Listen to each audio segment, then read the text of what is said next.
Fellow Gambians, it is the combination of government and people working together in unison and harmony that will lead us to the progress that we all desire. We must stand together as one people with one goal and move forward as one nation. But if we insist on pursuing on our personal goals without keeping our collective objectives and responsibilities in mind, then indeed we shall be divided, we shall fall. Let us renew those promises that we have made to ourselves at the time of independence as enshrined in our national anthem. Fellow Gambians, brothers and sisters, I greet you in peace and in hope. Peace for our beloved nation and hope for the future we all deserve. I speak to you tonight, not as a member of any political party, but as a son of the Gambia, a concerned citizen who believes that our nation is standing at a historic crossroads. The Gambia we love is bleeding, not from war, but from division, mistrust, corruption, and ego. Every day, we grow further apart as a people. And yet, deep within every Gambian heart lies the same prayer for peace, for justice, and for a better tomorrow. We are a nation of faith. Most Gambians pray 5 times a day. Others gather in church every Sunday. Faith is not something we do only in private. It must guide how we lead and how we live together. Democracy, like faith, is a spiritual practice. It is not just about voting in the elections or building institutions or making laws.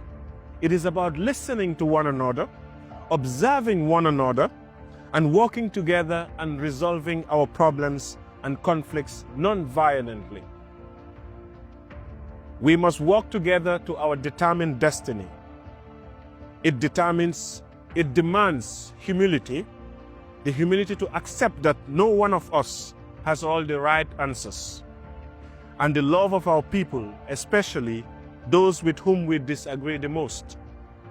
True democracy is self-governance of our people, by our people, and for our people. And so, if we are to preserve our democracy, we must begin by healing our divisions.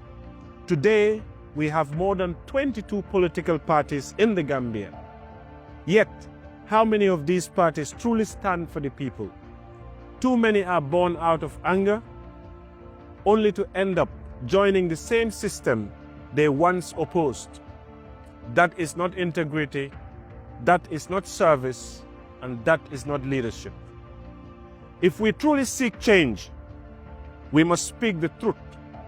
No single party, no single person can unseat a government that has been in power for a decade. The ruling system has the tools, the resources, and the machinery to remain in control. The only power greater than that is the power of unity.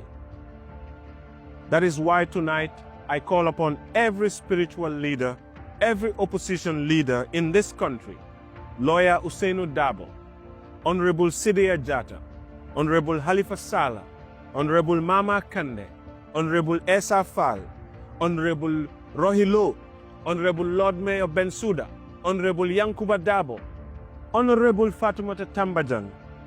I call on you all to come together, to surpass personal ambition, to silence ego, and to unite the Gambia.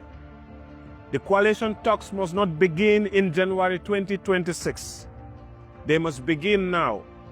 We must form a government in waiting, one that restores public confidence and rekindles hope in the hearts of the people. Because, my friends, the reality is that you cannot defeat a system when your people are struggling for survival. Many will exchange their votes for bags of rice, T-shirts and ashobis, a few dollars. This is the tragedy, poverty being weaponized. And yet, our people deserve better. Not charity, but change.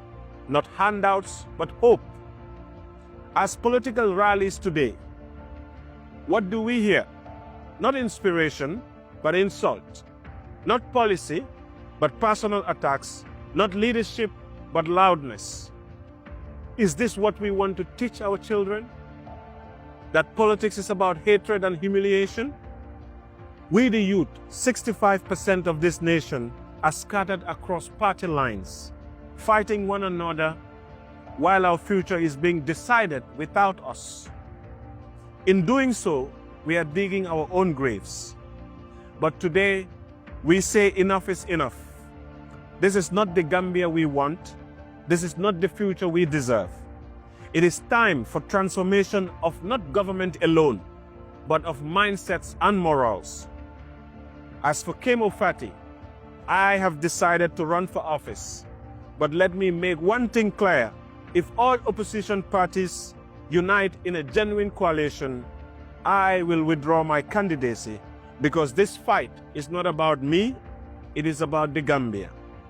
But if a coalition fails, the youth will not sit idle by. We will put forward a candidate of our own. Even if we receive just one vote, it will stand as a symbol of your failure to unite. And a reminder that young people will never again be silent observers of their own future. This is not a threat. It is a call to conscience, a warning born for love of country. By January 2026, if no coalition is formed, the youth will act. We will continue the struggle you began, but we will not continue the division you created. And those who fear the voice of accountability, the mighty Gala youths, let it be known that we are not afraid. No court bail, no police summon, not even the walls of Mile 2 will silence our pursuit for justice. We do not seek chaos, we seek change. We do not seek power, we seek purpose. We do not seek to rule, we seek to serve. The time for change is not tomorrow, it is now. The time for unity is not later, it is now. Let this message echo from Banjul to Basse. The Gambia will rise again if we rise together. May God bless our leaders with humility, the youth with courage, and the Gambia with unity. God bless you all, and God bless humanity.